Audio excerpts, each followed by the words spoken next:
अवंतिका जल्दी जल्दी चल रही थी और फिर दौड़ने लगी। उसने पीछे मुड़कर देखा, वो लोग अब भी उसके पीछे आ रहे थे। अवंतिका बहुत तेजी से भीड़ को चीरते हुए आगे बढ़ रही थी। उसे कुछ भी समझ नहीं आ रहा था, बस वो भागती जा रही थी। वो किस रास्ते पर चल रही थी उसे ये भी नहीं पता था। बस उसे उन लोगों से दूर जाना था। और करीब आधे घंटे बाद वो एक बिल्डिंग के बाहर खड़ी थी। उसकी सांसें तेज़ हो रही थी। पैरों ने आगे बढ़ने से जवाब दे दिया था। पसीने से लथपथ उसका चेहरा और बाल बिखरे हुए थे। उसने फिर पीछे पलटकर देखा, वो लोग कुछ ही दूरी पर थे। अवंतिका ने इधर उधर देखा और फिर सामने बिल्डिंग की तरफ देखा, जिसे देखकर वो हैरान रह गई कि किस्मत उसे कहाँ लेकर आ गई। वो सिंघानिया ग्रुप्स कंपनी थी, जिस पर लिखा बड़ा सा शानदार बोर्ड मानो उसे चिढ़ा रहा था। उसने तो तय कर लिया था कि वो यहाँ नहीं आएगी, मगर शायद किस्मत को कुछ और ही मंजूर था। और तभी गाड़ी के हॉर्न की आवाज़ ने उसे चौंका दिया, जिसमें कबीर सिंघानिया बैठा हुआ था। उसने खिड़की से झांक कर उसे देखा और मुस्कुरा दिया। पता था मुझे कि तुम ज़रूर आओगी, उसने अवंतिका को देखते हुए सोचा और गाड़ी से उतरकर उसकी तरफ ही जाने लगा। अवंतिका उसे ही देख रही थी, मगर कुछ बोली नहीं। वो लोग जो अवंतिका के पीछे थे, कबीर को उसके साथ देखकर वहाँ से चले गए। अवंतिका ने पलटकर उन लोगों की तरफ देखा। वो लोग वहाँ नहीं थे और सामने कबीर खड़ा था। वहाँ क्या देख रही हो? मैं यहाँ हूँ, चलो मेरे साथ। बाकी बातें जो कल रात को बाकी रह गई थी अंदर जाकर करते हैं। मुझे पता था तुम ज़रूर आओगी। आखिर कबीर सिंघानिया को इनकार करना इम्पॉसिबल है। चलो अब। कबीर ने अपने कोट में से अपना हाथ निकालकर उसका हाथ पकड़ा और अपने ऑफिस की तरफ बढ़ गया। अवंतिका उसके साथ चल रही थी। उसने अवंतिका का हाथ मजबूती से पकड़ रखा था। अवंतिका को समझ नहीं आ रहा था कि वह क्या करे। उसने सोचा कि अब जो होना होगा वो शायद यहाँ पर ही होगा। देखते हैं किस्मत अब मेरे साथ कौन सा नया खेल खेलना चाहती है। वहीं कबीर बस उसका हाथ पकड़े अपने कैबिन की तरफ बढ़ रहा था। सारा स्टाफ ये देखकर हैरत में था कि सर ने एक लड़की का हाथ पकड़ रखा है और अपने कैबिन में लेकर जा रहे हैं। आखिर बात क्या है? मगर किसी की इतनी हिम्मत नहीं थी कि उससे सवाल कर सके। सब बस हेलो सर कहते हुए चुपचाप अपने काम पर लगे हुए थे। अपने कैबिन में आने के बाद कबीर ने उसका हाथ छोड़ दिया। बैठो। अवंतिका को बैठने का इशारा करते हुए कबीर अपनी चेयर पर जाकर बैठ गया। अवंतिका यूँ तो इससे पहले भी उसके ऑफिस आई थी, मगर उसके कैबिन में वो पहली बार आ रही थी। वो एक शानदार ऑफिस का शानदार कैबिन था। उसकी खिड़की के शीशे हीरे की तरह चमक रहे थे, जहाँ की ऊंचाई से पूरा शहर दिखाई देता था। दीवारों पर उसकी तस्वीरें, जिसमें वो हर जगह एक ही नाम के साथ खड़ा हुआ था, जो कि इंडिया से बाहर की थी। महंगे शोपीस भी उस जगह की खूबसूरती को बढ़ावा दे रहे थे। इधर उधर देखने की भी तुम्हें बीमारी है क्या? कबीर ने कहा तो वो उसकी तरफ जल्दी से देखने लगी। नहीं तो मैं तो बस। अवंतिका अभी बोल ही रही थी कि कबीर ने उसकी बात बीच में ही काट दी। छोड़ो, मुझे नहीं जानना। मेरी तरफ देखो और ध्यान से सुनो जो मैं कह रहा हूँ, कबीर ने उसकी तरफ देखते हुए कहा तो उसने हाँ में सिर हिला दिया। तुम और मैं बिल्कुल अलग अलग हैं और ये शादी बस एक कॉन्ट्रैक्ट मैरिज होगी। तुम्हारे और मेरे अलावा किसी के फरिश्तों को भी इसका पता नहीं चलना चाहिए, खासकर मेरे घर वालों को तो बिल्कुल भी नहीं, वरना तुम्हें मैं ऐसे फरिश्तों के पास पहुंचा दूंगा कि जहां से कोई वापस नहीं आता। आई बात समझ में? पर मैंने नेहा को बता दिया है। नेहा कौन? मेरी दोस्त। कबीर, अच्छा, पर उससे भी यही कहना जो मैंने तुम्हें अभी कहा है। मेरे, तुम्हारे और नेहा के अलावा किसी को भी ये बात पता नहीं चलनी चाहिए। ठीक है, तो ये तो हुई पहली शर्त। अब दूसरी शर्त, तुम मेरी बीवी नहीं एक एम्प्लॉय की तरह काम करोगी। जो मैं कहूँगा वो तुम्हें करना होगा बिना किसी सवाल के। और तीसरी और आखिरी शर्त, मुझे अपनी ज़िंदगी अपने तरीके से जीने का शौक़ है, तो मैं किसी भी तरह की दखल अंदाजी बर्दाश्त नहीं करता। तो मेरी पर्सनल लाइफ में तुम टांग नहीं अड़ाओगी। कबीर ने कहते हुए टेबल पर हाथ रखा और उसकी तरफ झुका। अवंतिका ने उसे सर उठाकर देखा और सर हिला दिया। आपकी शर्तों की लिस्ट ख़त्म हो गई है तो मैं कुछ कहूँ? अवंतिका ने अब कहा तो कबीर ने चौंक कर उसे देखा कि अब इसे क्या कहना है। ठीक है, कहो। पैसे की बात कहनी है ना? कह तो दिया, जितना कहोगी उतना दूंगा। ऐसा करते हैं कि फ़िक्स कर लेते हैं, हर महीने के 10 लाख ठीक है, या और बढ़ा दूं?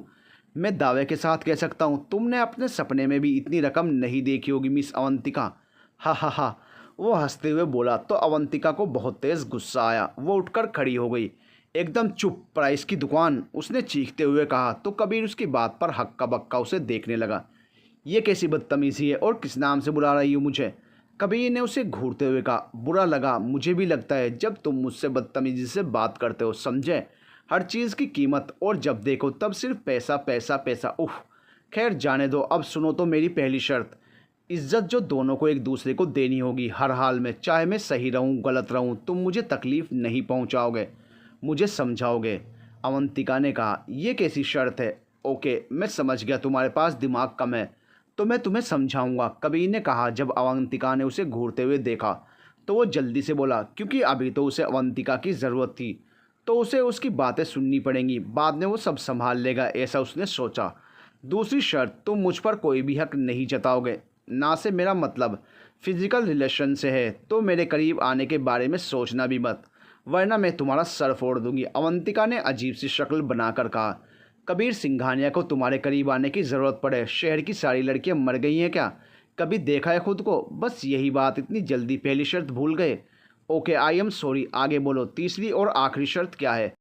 कबीर और अवंतिका दोनों बच्चों की तरह बहस कर रहे थे, आखिर दोनों ही एक दूसरे से कम नहीं थे। ओके, तीसरी और आखिरी शर्त, एक दूसरे की ज़िंदगी में ताक झांक नहीं करेंगे। मेरा मतलब मेरे और तुम्हारे अतीत से है। ना तुम मुझसे कुछ पूछोगे, ना मैं तुमसे कोई सवाल करूँगी। बाकी अगर कोई अपनी मर्ज़ी से बताना चाहे तो और बात है। बस हो गया।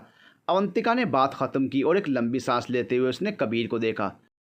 सांस तो ऐसे ले रही है जैसे जंग के नियम लागू करके आ रही है, खुद को पता नहीं क्या समझती है। पता नहीं कैसे इसके साथ एक साल कटेगा, पर काटना तो पड़ेगा, क्योंकि दादू को समझाने का तो और कोई भी रास्ता नहीं है।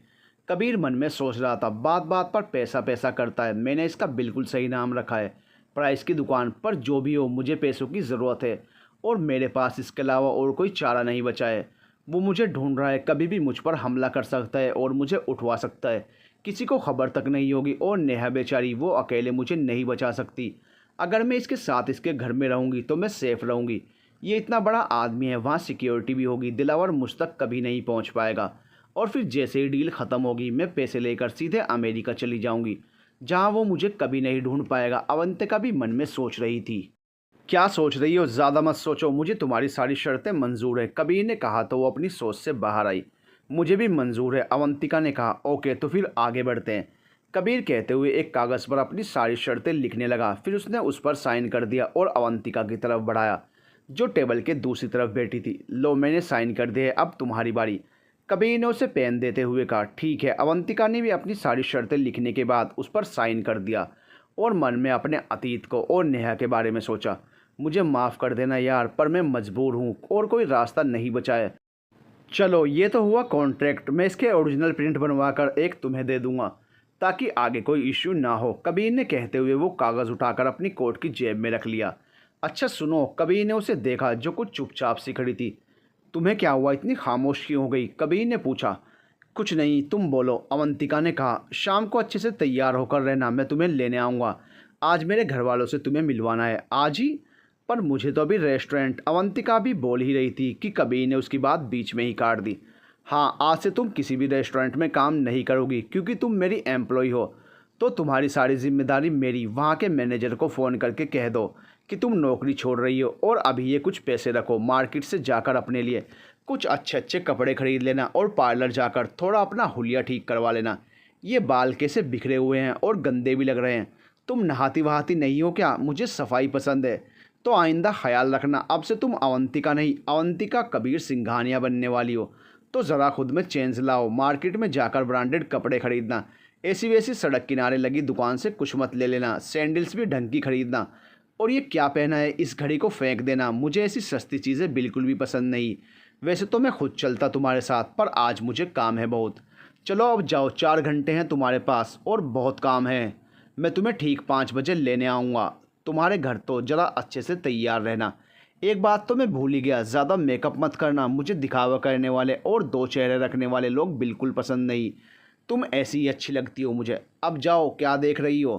कबीर, जो पिछले आधे घंटे से उसे अपनी पसंद नापसंद बताते हुए उसमें कमियां गिना रहा था, अवंतिका को वो सब सुनकर गुस्सा तो बहुत आ रहा था, और वो उसे बस घूरे जा रही थी, इंतज़ार कर रही थी आपके भाषण का।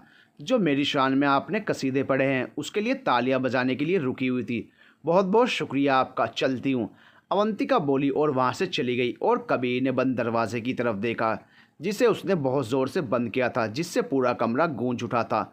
लगा था कि दरवाज़ा ही तोड़ देगी। इसे क्या हुआ, कुछ ज़्यादा बोल गया क्या मैं? बोलना ज़रूरी था, नहीं बोलूँगा तो ये अपने दिमाग का इस्तेमाल ही नहीं करेगी, जो कि इसके पास है कि नहीं ये भी मुझे नहीं पता। कबीर खुद से कहते हुए अपनी चेयर पर दोबारा बैठ गया और आंखें बंद कर ली। इधर अवंतिका उसके केबिन से निकलने के बाद बड़बड़ाते हुए आगे बढ़ रही थी। मुझे सफाई पसंद है, तुम नहाती नहीं क्या? तुम्हारे बाल कितने गंदे हैं। मुझे सड़क छाप चीज़ें पसंद नहीं हैं, तो जाकर किसी मलिका को अपनी पत्नी बनाए ना। मुझे क्यों कह रहा है? इतनी बेइज्जती करने के बाद कहता है कि मुझे तुम ऐसे ही अच्छी लगती हो। सच में ये पागल है, बस मुझे पागल ना बनाए। वो चलते चलते बोलती जा रही थी और सारा स्टाफ उसे देख रहा था कि आखिर ये कौन है और इतनी देर तक सर के ऑफिस में क्या कर रही थी। और उन सब से बेखबर अपनी धुन में मस्त अवंतिका ऑफिस से बाहर निकल गई। बाहर आकर उसने टैक्सी को रुकने का इशारा किया और जैसे ही वो रुकी उसमें बैठ गई। भैया सेंट्रल मॉल चलो, अवंतिका ने कहा और टैक्सी आगे बढ़ गई। अवंतिका सेंट्रल मॉल में घूम रही थी, समझ ही नहीं आ रहा था कि क्या खरीदे और क्या नहीं। पिछला 1 घंटा तो बस घूमते हुए ही निकल गया था और फिर उसकी नज़र एक मैनीक्वीन पर पड़ी जिसमें दुल्हन के कपड़े पहने हुए थे। वो उसे देखकर रुक गई और सोचने लगी, कुछ साल पहले मुझे नहीं जाना उसके साथ, वो बहुत बुरा है, मैं नहीं मानती इस शादी को, उसने धोखे से ये सब किया है, छोड़ो मुझे तुम लोग। वो चिल्लाती रही मगर किसी ने भी उसकी एक नहीं सुनी। उसे 3-4 लोगों ने पकड़ रखा था। चलना तो पड़ेगा, तुम्हारे बाबा ने तुम्हारी जिम्मेदारी मुझे सौंपी है गुड़िया, और हम तुम्हें बहुत सहज कर रखेंगे। हा हा हा। उसके पास एक आदमी आकर बोला जिसे देखकर वो सहम गई। उसकी आवाज़ ही नहीं निकल पा रही थी। तुम्हें कोई बीमारी तो नहीं है ना? अचानक से कबीर की आवाज़ सुनकर वो चौंक गई और अपने अतीत से वर्तमान में पहुंच गई। वो उसके ठीक बगल में खड़ा था मगर उसे कैसे पता नहीं चला। अगर है तो मुझे बता दो, मैं तुम्हें डॉक्टर के पास भी ले चलूँगा, कबीर ने फिर से कहा। मगर वो उसे देख रही थी कि ये यहाँ कैसे आ गया। इसने तो कहा था कि इसे काम है। जी हाँ, मुझे बहुत ख़तरनाक बीमारी है, तो बचकर रहना वरना मैं। अवंतिका ने मुंह और आंखें गोल गोल बनाते हुए कहा ही था कि कबीर का चेहरा देखकर हंस पड़ी। डरो मत, मैं मजाक कर रही थी। हाँ हाँ, ज़रा अपना चेहरा तो देखो। पर तुम यहाँ कैसे आ गए? तुम्हें तो काम था ना? अवंतिका ने उसे कहा जो उसकी हरकत पर उसे घूर रहा था। हाँ काम तो था, पर मैंने उसे कल तक टाल दिया है। मैं सोच रहा था पता नहीं तुम क्या कर रही होगी, क्या ख़रीदा होगा, तो बस चला आया देखने और मेरा शक बिल्कुल सही था। कबीर ने उससे कहा, तो तुम्हें मुझ पर भरोसा नहीं था है ना? अवंतिका ने उसे घूरते हुए कहा। हाँ सही कहा, तुम्हारा भरोसा नहीं। कबीर ने बेपरवाही से कहा। तो फिर ठीक है, ये लो अपने पैसे और ढूंढ लो कोई भरोसे वाली। मैं चली, एक दिन में ये हाल है, 1 साल तो कटने से रहा। अवंतिका ने उसे पर्स में से पैसे निकालकर थमाते हुए कहा और जाने लगी। मगर कबीर ने उसका हाथ पकड़कर अपनी तरफ खींच लिया, जिस पर वो चौंक गई। उसकी करीबी से उसे अजीब सा एहसास होता था। मैं तो बस सच कह रहा था, तुम तो बुरा मान गई। मैं हूं ना, मैं तुम्हें सब सिखा दूंगा धीरे धीरे। और वैसे भी भूलो मत, तुमने कॉन्ट्रैक्ट साइन किया है और उसके मुताबिक तुम नहीं जा सकती, वरना तुम्हें मुझे 1 लाख का जुर्माना देना होगा। समझी मिस अवंतिका? कबीर ने जब ये कहा तो अवंतिका के होश उड़ गए। ये कब तय हुआ? मैंने तो नहीं लिखा, अवंतिका ने कहा। मैंने लिखा है, तुम्हें जाना है तो जाओ और जुर्माना भरो, मुझे कोई एतराज़ नहीं। कबीर ने अपनी जेब से पेपर निकालकर उसे दिखाते हुए कहा। ऐसा क्या है, दिखाओ मुझे। मैं तो मजाक कर रही थी, तुम होना मैं सीख जाऊंगी धीरे धीरे। अवंतिका ने पेपर देखकर कहा। उस पर सच में ये लिखा था और अब वह बुरी तरह फंस गई थी। तो फिर चलो तुम्हारा होलिया ठीक करते हैं। कबीर ने उसका हाथ पकड़ा और आगे बढ़ गया। अवंतिका उसके पीछे पीछे चल कम और दौड़ ज़्यादा रही थी। यार कहाँ फंस गई? कॉन्ट्रैक्ट साइन करने से पहले पूरा पढ़ तो लेना चाहिए था अवंतिका। और अभी तो नेहा को पता चलेगा तो पता नहीं वो क्या करेगी मेरे साथ। वो मन ही मन सोचते हुए कबीर का हाथ पकड़े चलती जा रही थी। कुछ समय बाद कबीर ने उसके लिए कपड़े पसंद किए और वो उन्हें चेंजिंग रूम में चेंज करने चली गई। ये ठीक है? अवंतिका ने पूछा जो वो चेंज करके आई थी। नहीं, दूसरा ट्राई करो, कबीर ने कहा। ये ठीक है? अवंतिका ने फिर से चेंज कर कर आकर उसे दिखाया। पिछले आधे घंटे से वो 10 कपड़े ट्राई कर चुकी थी। नहीं, एक और जो है पिंक कलर का, उसे ट्राई करो, कबीर ने कहा। हद होती है यार, इतने सारे कपड़े हैं और इसे कुछ पसंद ही नहीं आ रहा। अब मुझे पता चला कि ये बंदा आज तक सिंगल क्यों है। अवंतिका ने दोबारा चेंजिंग रूम की तरफ पलटकर जाते हुए सोचा। कुछ समय बाद वो फिर वापस आई। अब ठीक है, ये भी बदल कर आऊँ? अवंतिका ने मुंह बनाते हुए उसके सामने आकर कहा। तो कबीर ने उसे ऊपर से नीचे तक देखा। पिंक कलर का सूट और उस पर चूड़ीदार और स्काई ब्लू कलर का कॉम्बिनेशन में दुपट्टा, वो अच्छी लग रही थी। दादू को ट्रेडिशनल वेयर बहुत पसंद है, उसने सोचा। पता था मुझे, तुम्हें कुछ भी पसंद आने से रहा। मैं चेंज करके आती हूँ फिर से। अवंतिका ने उसे ऐसे देखते हुए देखकर कहा और वापस जाने लगी। नहीं रुको, कबीर ने अचानक से कहा तो वो रुक गई और पलट कर देखा। क्या नहीं, बस 2 मिनट चेंज करके आती हूँ। नहीं, मेरा मतलब था कि ये ठीक है, यही पहन कर चलना। वैसे महंगे कपड़ों की वजह से तुम अच्छी लग रही है। चलो अब बाकी की चीज़ें भी ले लें और चलो यहाँ से। कबीर ने उसके पास आकर कहा, मतलब मैं अच्छी नहीं हूँ, ये महंगे कपड़े अच्छे हैं, ऐसी तारीफ सिर्फ तुम ही कर सकते हो, प्राइस की दुकान। पता था मुझे। उसने मन ही मन उसकी बात सुनकर चिढ़ते हुए कहा। उसके बाद कबीर ने उसे बाकी की चीज़ें दिलवा दी और उसे घर जाने के लिए कहा। ऐसा है, अब कहीं और जाने का टाइम नहीं है, तो घर जाओ और अच्छे से तैयार रहना। मैं ठीक 5 बजे तुम्हें लेने आऊँगा। कबीर ने बाहर आते ही घड़ी देखते हुए कहा, जिसमें 4 बज रहे थे, और अपने कोट से सनग्लासेस पहनते हुए उसे देखा।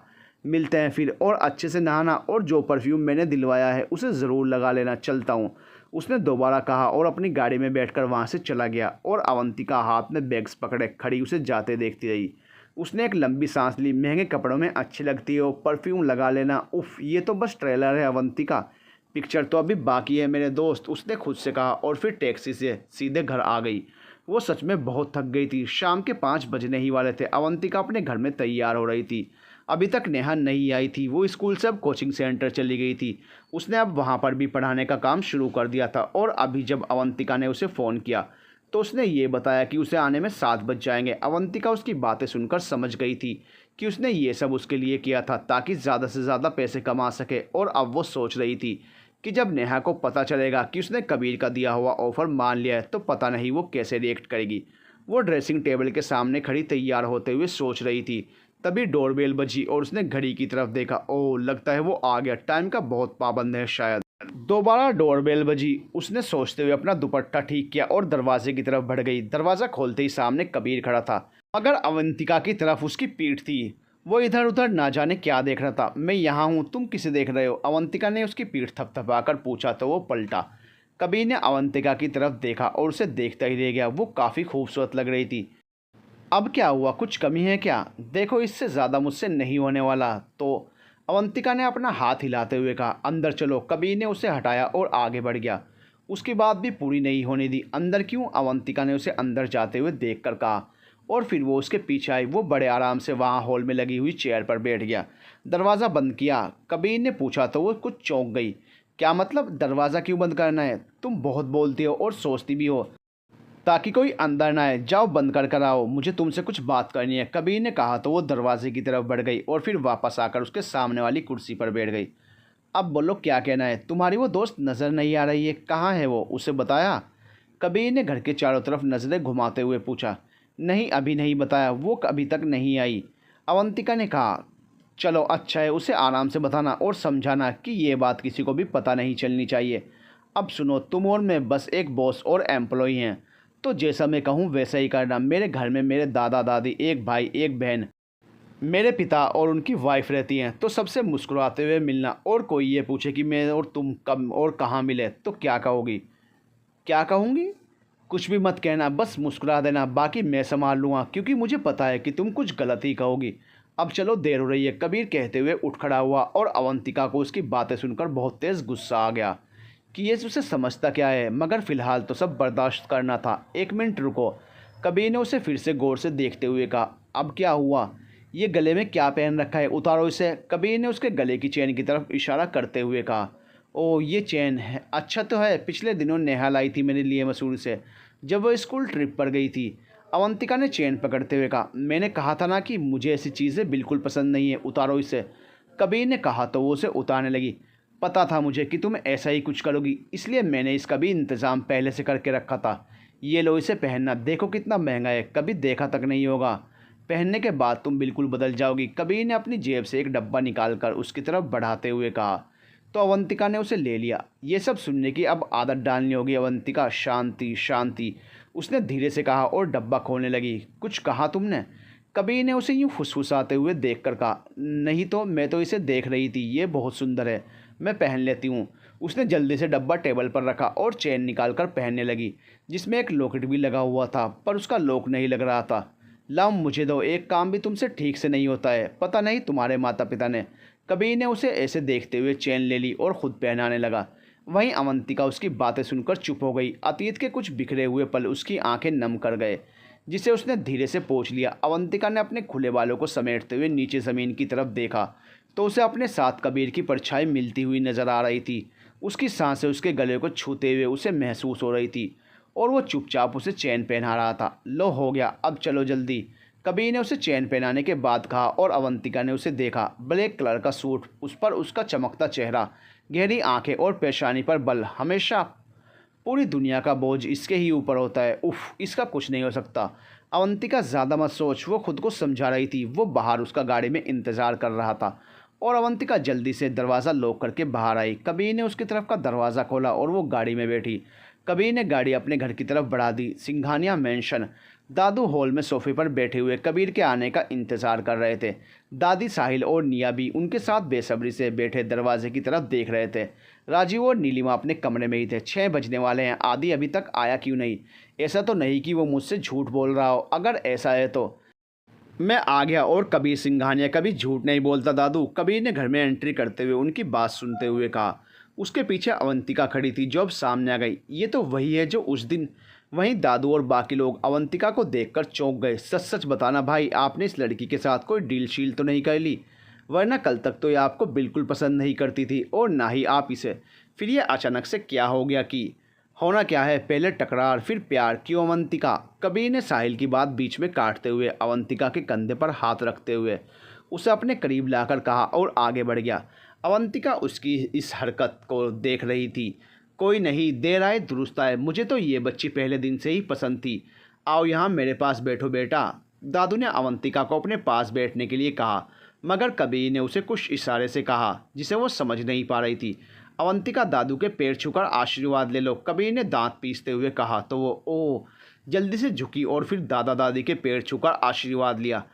हमेशा खुश रहो, तुम्हारी और कबीर की जोड़ी हमेशा सलामत रहे। आओ यहाँ पर बैठो हमारे साथ, दादी ने उसे अपने पास बैठाते हुए कहा।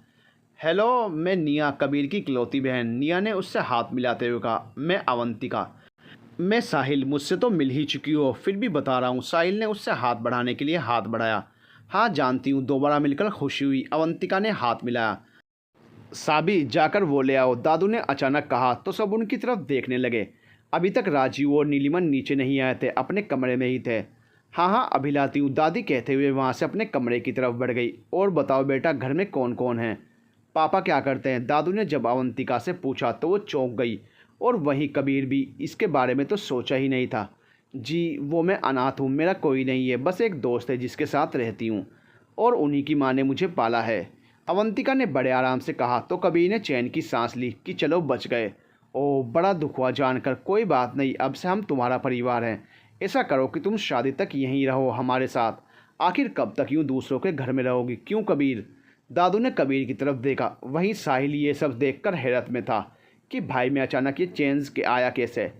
हाँ जैसा आप कहें, मुझे कोई प्रॉब्लम नहीं है, पर मुझे, अचानक से ऊपर सीढ़ियों पर खड़ी नीलिमा ने कहा। तो सबने उसकी तरफ देखा। मुझे प्रॉब्लम है, शादी से पहले ससुराल में रहना। ये कौन सी नई रस्म शुरू कर रहे हैं आप पापा जी? नीलिमा बोलते हुए नीचे आ गई। राजीव उसके पीछे पीछे था। अवंतिका उससे पहली बार मिल रही थी। देखने में तो वो काफ़ी गुस्से में लग रही थी और सोच रही थी कि ये कौन है। तभी उसे याद आया कि कबीर ने कहा था उसके पापा और उनकी पत्नी। कुछ समझ नहीं आ रहा था उसे। पापा की पत्नी, पर माँ।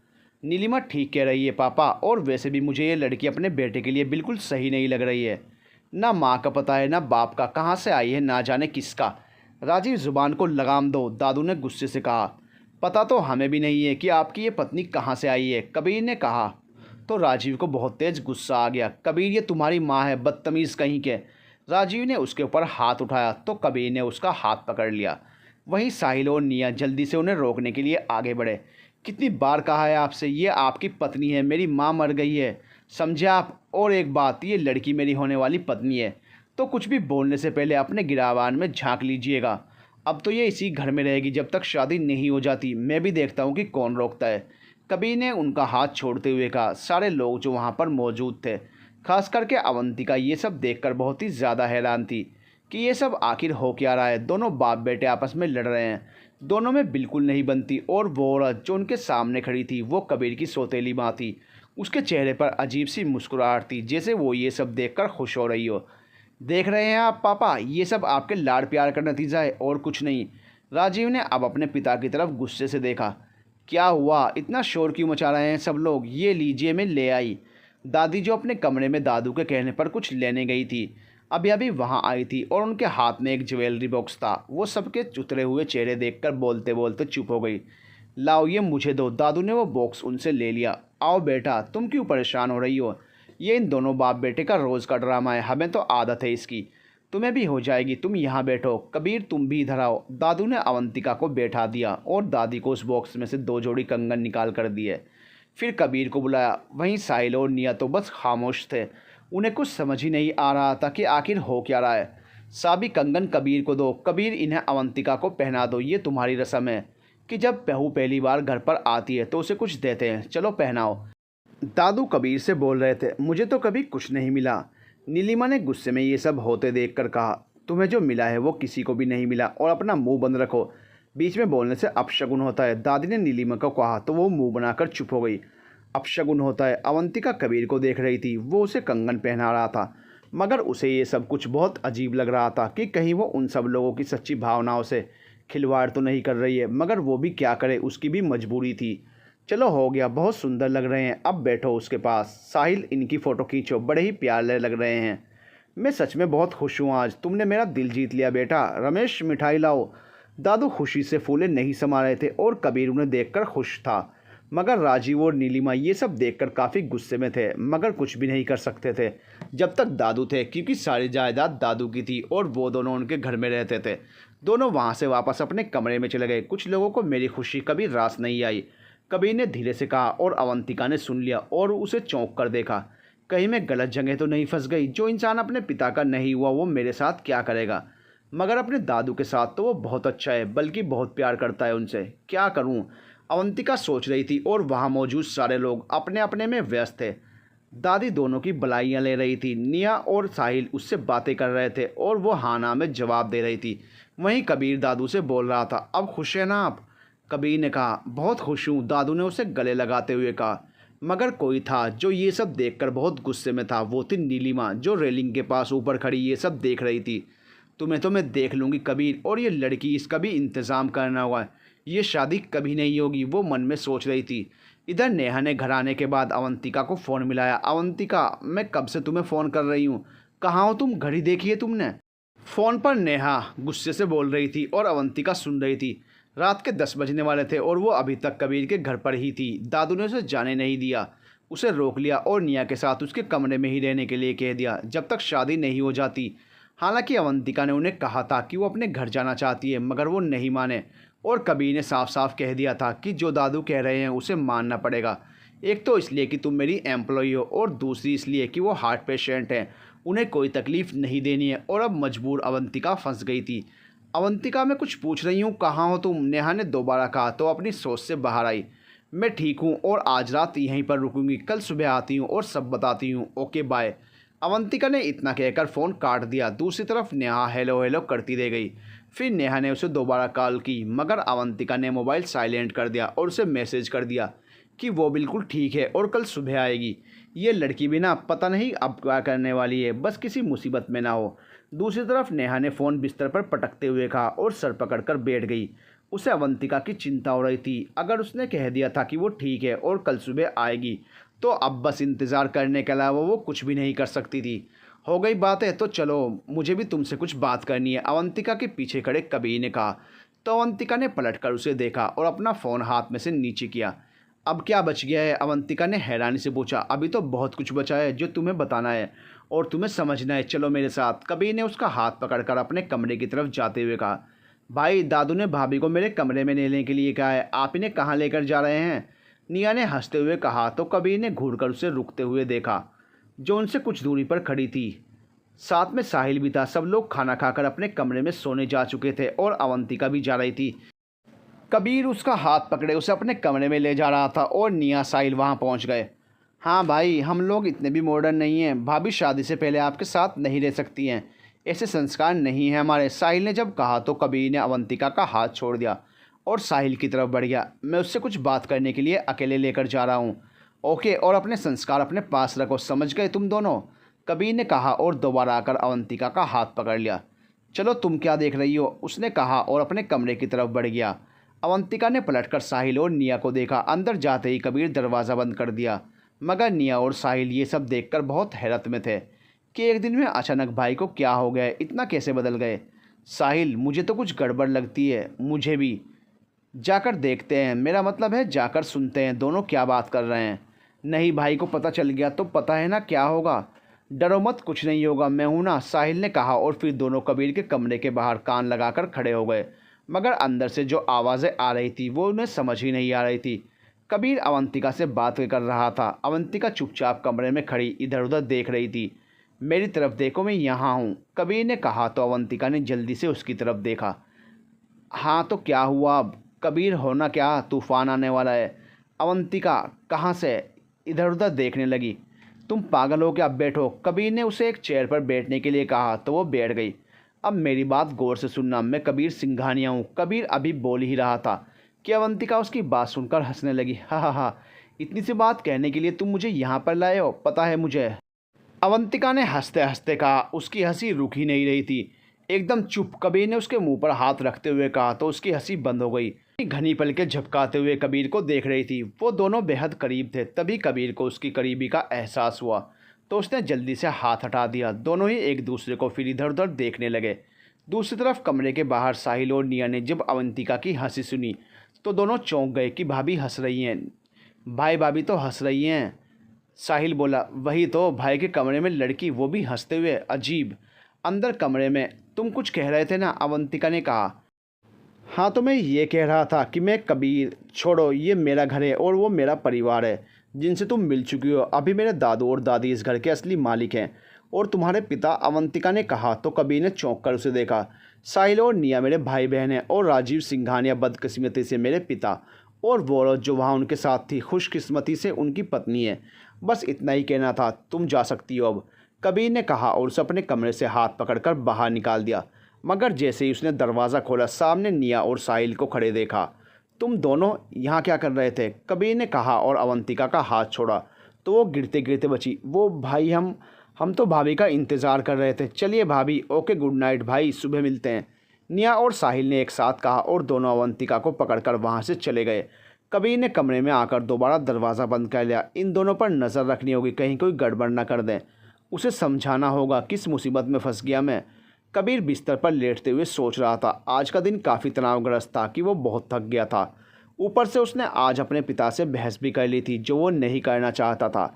मगर हर बार की तरह इस बार भी हो गया था। अवंतिका निया के कमरे में सो रही थी मगर उसे नींद नहीं आ रही थी। बार बार नेहा का ख्याल आ रहा था कि वो अकेली होगी वहाँ। अगर उसे कुछ हो गया तो वो लोग जो मेरा पीछा कर रहे थे, कहीं उन लोगों ने नेहा को नुकसान पहुँचाने की कोशिश की तो। नहीं, मैं कल ही नेहा को कहूँगी कि वो जगह बदल ले रहने की।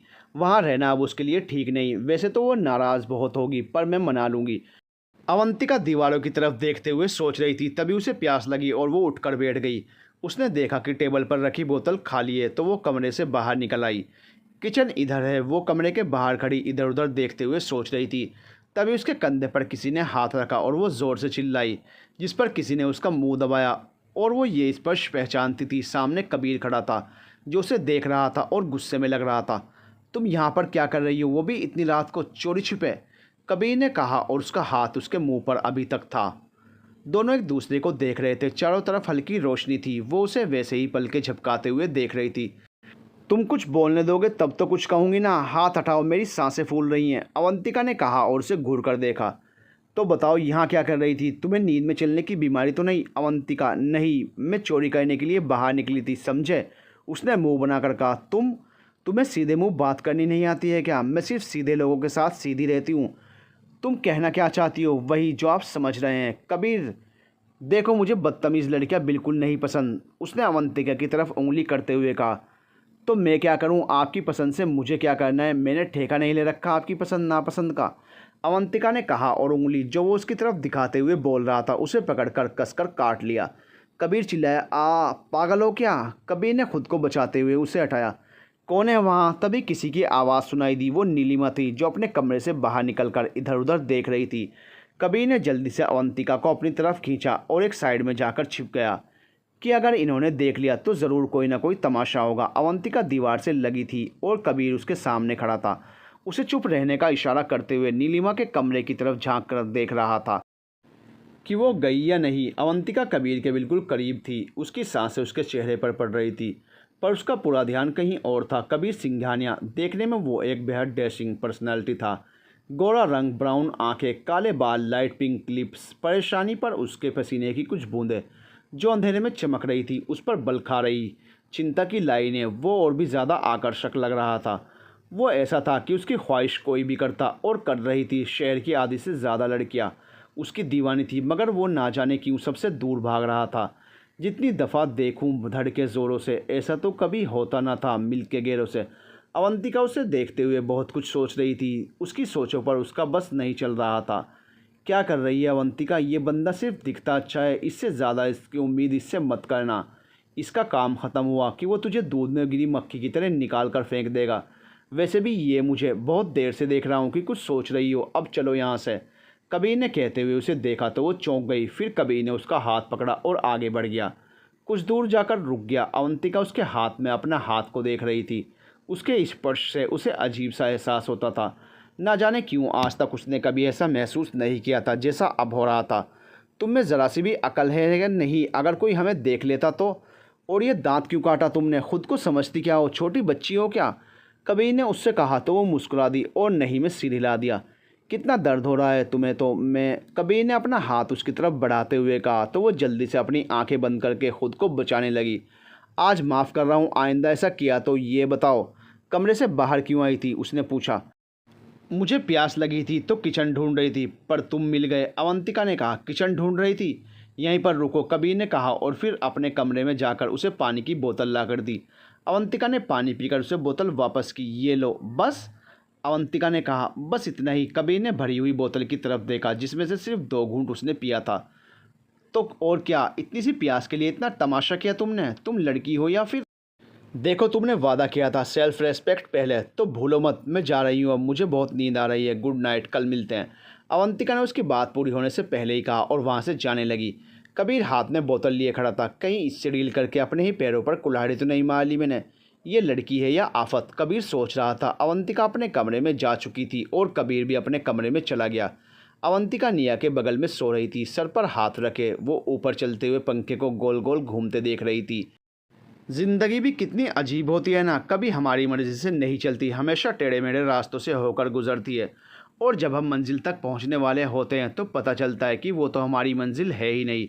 कबीर सिंघानिया, कुछ लोग कितने खूबसूरत होते हैं और कुछ लोगों को देखो। उसने सोचते हुए करवट बदल ली और आंखें बंद कर ली, सोने की कोशिश करने लगी।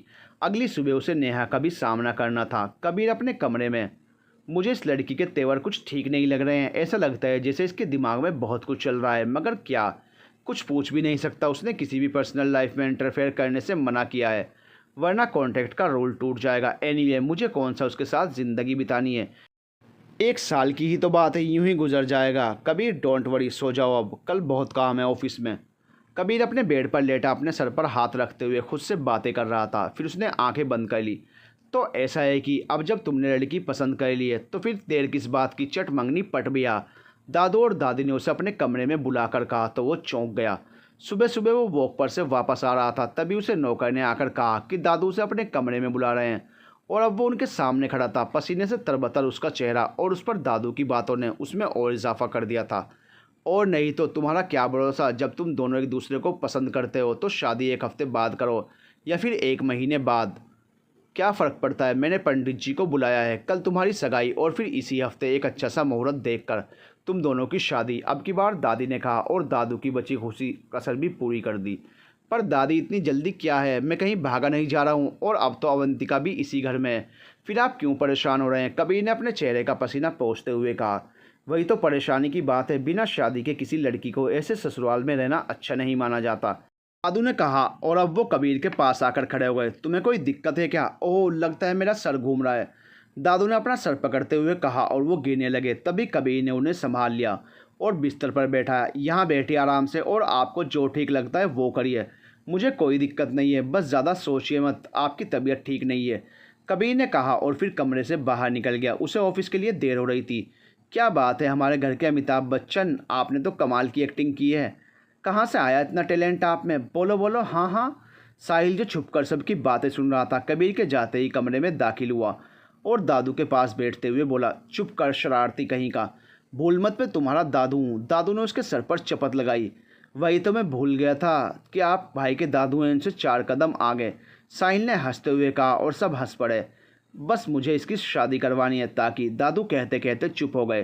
ताकि क्या? साहिल ने पूछा। ताकि मैं चैन से मर सकूं, और क्या। अच्छा तो फिर मेरी शादी कौन करवाएगा? आपका भूत। ऐसा सोचना भी मत, आप समझे? जब तक मैं हूं ना तब तक आपको कोई चैन की नींद नहीं सोने देगा, समझे आप? साहिल ने भावुक होते हुए उनके गले लगते हुए कहा। तो दादू ने मुस्कुराते हुए उसके सर पर हाथ फेरा। साथ ही साथ दादा दादी दोनों का प्यार देखकर गदगद हो गई। कबीर अपने कमरे में तैयार हो रहा था, तभी किसी ने दरवाजे पर दस्तक दी। वो अवंतिका थी। अंदर आ जाओ, कबीर ने कहा। तुमने कपड़े पहन लिए हैं ना? अवंतिका ने कहा तो उसने दरवाजे की तरफ घूर कर देखा। ये लड़की भी ना, अंदर आ जाओ, हर वक्त बकबक मुझे अच्छी नहीं लगती, कबीर ने कहा और वो अंदर आ गई। मैंने पूछा था कि तुमने कपड़े चेंज कर लिए, अवंतिका ने उसे देखते हुए कहा, जो ड्रेसिंग टेबल के सामने अपना कोट पहन रहा था। तुम्हें क्या लगता है मैं तुम्हें ऐसे ही अपने कमरे में आने की इजाज़त दे दूंगा? कबीर ने अब उसके पास आकर कहा। मेरा वो मतलब नहीं था, तुम गलत समझ रहे हो। तुम सही कब होती हो? देखो मैं बार बार तुम्हें एक ही चीज़ याद नहीं दिलाऊंगा, और मैं बार बार तुम्हारी हरकतें बर्दाश्त नहीं करूंगा, समझी तुम? हाँ, मैं कबीर सिंघानिया। बस बहुत हो गया, मैं तुमसे बात करने आई थी, मगर तुम्हें तो बस बहस करनी आती है मुझसे। जिस दिन से मिले हो उस दिन से झगड़ ही रहे हो, लड़ाकू टाइप हो तुम। अवंतिका को अब गुस्सा आ गया तो वो जो मुंह में आया बोल गई। और तुम एक निहायती मंदबुद्धि लड़की हो जो कभी सोच समझ कर नहीं बोलती। हाँ मैं हूँ, और अब जा रही हूँ, मुझे कोई बात नहीं करनी, अवंतिका ने कहा और दरवाजे की तरफ बढ़ते हुए बाहर निकली। दरवाज़ा ज़ोर से बंद किया जिसकी आवाज़ कमरे में गूंज गई। ये दरवाज़ा बहुत महंगा है, पीछे से आवाज़ आई। हाँ बहुत महंगा है, समझ गई, प्राइस की दुकान। अचानक अवंतिका ने दरवाज़ा खोला और झांक कर कहा, फिर और ज़ोर से दरवाज़ा बंद किया। ये लड़की कभी नहीं सुधरेगी, कबीर ने मन ही मन कहा और बंद दरवाजे की तरफ देखा। अगर फिर से सुन लिया उसने तो अब की बार दरवाज़ा तोड़कर अंदर आ जाएगी। इस लड़की का कोई भरोसा नहीं। वो तैयार होकर बाहर आया तो उसने अवंतिका के बारे में दादू से पूछा, तो उन्होंने उसे बताया कि वो अपने घर गई है अपनी दोस्तों से मिलने और अपना सामान लेने। जाना ही था तो मुझसे कहती, मैं छोड़ देता, पर नहीं, कहने तो आई थी शायद, पर गलती उसकी थी। आई तो सीधे सीधे कहती कि कबीर मुझे घर छोड़ते हुए ऑफिस चले जाना, पर नहीं, मैडम को इतना गुस्सा आता है कि बस बहस करना थी। अब जाओ टैक्सी से। कबीर अब गाड़ी में बैठा ड्राइव करते हुए सोच रहा था और रास्ते की तरफ देख रहा था। To be continued.